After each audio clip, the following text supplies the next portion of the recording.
नमस्कार, मैं अभिषेक घोषाल। आज की कहानी शिवजी और उनके प्रिय भक्त की है, जिसे शिवजी की व्रत कथा से भी जाना जाता है। एक समय की बात है, अमरपुर नामक नगर में एक धनवान व्यवसायी रहता था। उसका व्यापार बहुत दूर तक फैला हुआ था। यहाँ के सभी नगरवासी उसका बहुत आदर करते थे। उस व्यापारी के पास किसी भी चीज़ की कमी नहीं थी, लेकिन फिर भी वह अपने जीवन में सुखी नहीं था। दरअसल उस व्यापारी का एक भी बेटा नहीं था, जिस कारण हर समय उसे यही चिंता सताती थी कि उसके मरने के बाद उसकी संपत्ति की देखभाल कौन करेगा। यह व्यापारी बेटे की चाहत में हर सोमवार को बाबा भोलेनाथ की पूजा करता और शाम ढलते ही मंदिर जाकर शंकर भगवान के सामने दीप जलाता था। एक दिन माँ पार्वती उसकी श्रद्धा भक्ति से खुश हो गई। उन्होंने बाबा भोलेनाथ से उस व्यवसायी की इच्छा पूरी करने के लिए प्रार्थना की। इस पर भगवान शिव ने कहा, इस दुनिया में हर किसी को उसके कार्यों के आधार पर फल मिलता है। भगवान शंकर के समझाने पर भी पार्वती जी नहीं मानी। वह लगातार बाबा भोलेनाथ से यही कहती रही कि उस व्यापारी की इच्छा पूरी कर दीजिए। अंत में शिव जी ने माँ पार्वती के अनुरोध पर उस व्यापारी को बेटे का वरदान दे दिया। आशीर्वाद देने के बाद भगवान शंकर ने पार्वती माता से कहा, मैंने आपके अनुरोध उस व्यापारी को बेटे की प्राप्ति का आशीर्वाद तो दे दिया, लेकिन उसका बेटा केवल 16 साल की उम्र तक ही जीवित रहेगा। यह बात भगवान शिव ने उस व्यापारी के सपने में जाकर उसे भी बताई। वरदान प्राप्त व्यापारी प्रसन्न था, लेकिन बेटे की उम्र 16 साल की होगी सोचकर वह फिर भी दुखी हो गया। वह पहले की तरह फिर से सोमवार को भगवान शंकर की पूजा करने लगा। कुछ महीने बीतने के बाद उसके घर में एक बच्चे ने जन्म लिया, जो बहुत सुंदर था। उसका नाम अमर रखा गया। बेटे के जन्म के साथ ही व्यापारी के घर में खुशियां छा गई। इस जश्न के माहौल में व्यापारी अभी भी दुखी था। हर समय उसे यह डर लगा रहता था कि उसका बेटा अधिक दिनों तक जीवित नहीं रह सकेगा। धीरे धीरे समय बीतता गया और उसका बेटा अमर 12 साल का हो गया।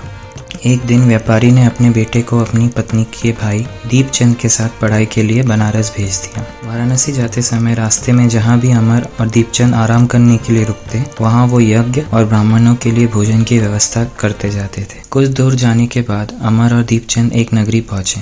यहाँ नगर के महाराज की बेटी चंद्रिका की शादी थी, जिसके लिए पूरे नगर को दुल्हन की तरह सजाया गया था। ठीक उसी समय बारात भी आ गई।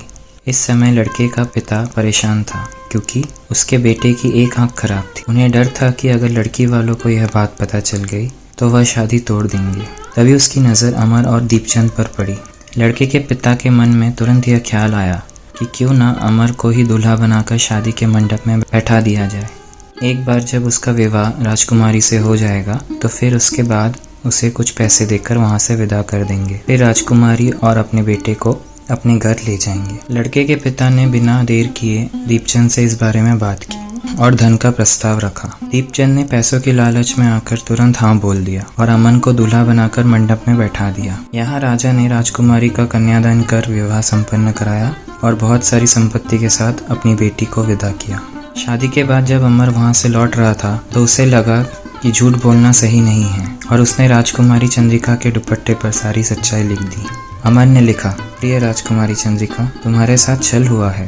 तुम्हारा विवाह मेरे साथ कराया गया। मैं एक व्यापारी का पुत्र हूँ और फिलहाल पढ़ाई के लिए वाराणसी जा रहा हूँ। तुम्हारी शादी जिससे तय हुई थी उसकी एक आंख खराब है। राजकुमारी ने यह सच जानने के बाद उस लड़के के साथ जाने से इनकार कर दिया और अपने पिता के साथ ही रहने लगी। उधर अमर वाराणसी के गुरुकुल में पहुंचकर पढ़ाई करने लगा। धीरे धीरे समय बीतता गया और अमर 16 साल का हो गया। इस दौरान उसने एक महायज्ञ का आयोजन किया। महायज्ञ समाप्त होने के बाद अमर ने सभी ब्राह्मणों को खाना खिलाया और उन्हें कपड़े दिए। सारे काम खत्म करने के बाद अमर रात में अपने कमरे में सोने चला गया। भगवान शंकर के वरदान के मुताबिक उसी रात अमर के प्राण चले गए। अगली सुबह जब दीपचंद उसके कमरे में पहुंचा तो उसने देखा कि अमर जीवित नहीं है। वह जोर जोर से रोने लगा। उसके रोने की आवाज़ सुनकर आसपास के लोग भी इकट्ठा हो गए और अपना दुख जताने लगे। दीपचंद के रोने की आवाज़ भगवान शिव और माँ पार्वती के कानों तक भी पहुंची। यह सुन माता पार्वती ने कहा, हे स्वामी, मैं दीपचंद के रोने की इस आवाज़ को बर्दाश्त नहीं कर पा रही हूँ। कृपा करके इसके दुख को दूर करें। पार्वती जी की बात सुनकर बाबा भोलेनाथ अमर के पास पहुंचे। यहाँ उन्होंने देखा कि वह तो वही बालक है जिसे केवल 16 साल की उम्र तक ही जीवित रहने का आशीर्वाद मिला था। इसके बाद भगवान शिव सीधे माँ पार्वती के पास पहुंचे और कहा, हे गौरी, मरने वाला बालक उसी व्यापारी का पुत्र है। इसने अपनी उम्र पूरी कर ली है। यह सुन माता पार्वती ने भगवान शिव से एक बार फिर से आग्रह किया। उन्होंने कहा, स्वामी, आप कृपा करके इस बालक को दोबारा जीवित कर दें। इसे मृत देख इसके माता पिता भी अपनी प्राण त्याग देंगे। माता पार्वती ने बाबा भोलेनाथ को याद दिलाया कि अमर के पिता उसके सबसे बड़े भक्त हैं। कई सालों से वह हर सोमवार को उनकी पूजा करते आ रहे हैं। माँ गौरी के अनुरोध पर भगवान शंकर ने अमर को जीवित होने का आशीर्वाद दिया और अमर दोबारा जिंदा हो गया। कुछ समय बाद जब अमर की पढ़ाई पूरी हो गई तो वह अपने मामा दीपचंद के साथ वापस अपने गांव चला गया। चलते चलते दोनों उसी नगर में जा पहुंचे जहां राजकुमारी चंद्रिका से उसका विवाह हुआ था। वहां पहुंचकर अमर ने एक महायज्ञ किया। तभी पास से गुजर रहे उस नगर के महाराज ने महायज्ञ होते देखा। महाराज ने एक ही पल में अमर को पहचान लिया और महायज्ञ के समाप्त होते ही वह अमर और दीपचंद को अपने साथ ले गए। कुछ दिन तक उन्होंने अमर और दीपचंद को अपने महल में ही रखा। उसके बाद महाराज ने संपत्ति और कपड़े देकर राजकुमारी को अमर के साथ भेज दिया। महाराज ने रास्ते में उनकी रक्षा के लिए कुछ सैनिक भी भेज दिए। दीपचंद भी महल से अपने नगर पहुंचा और दूत के हाथों अमर के आने की सूचना व्यापारी तक पहुंचाई। व्यापारी को जैसे ही पता चला कि उसका बेटा 16 साल की उम्र के बाद भी जीवित है तो वो बहुत खुश हुआ। दरअसल व्यापारी और उसकी पत्नी दोनों ने खुद को एक कमरे में बंद कर लिया था। वह बिना कुछ खाए पिए अपने बेटे का इंतजार कर रहे थे। तो उन्होंने यह निर्णय लिया था अगर उन्हें अपने बेटे की मौत की खबर मिली तो वह भी अपनी जान दे देंगे।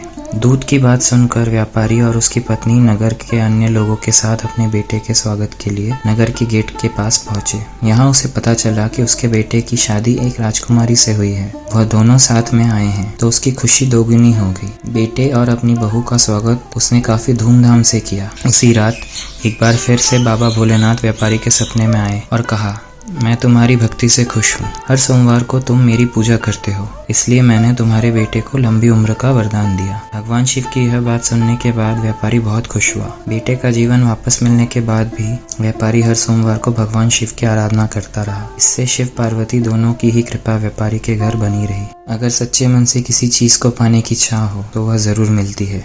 बस उसके लिए निरंतर प्रयास करते रहना चाहिए। नमस्कार। जय श्री कृष्ण।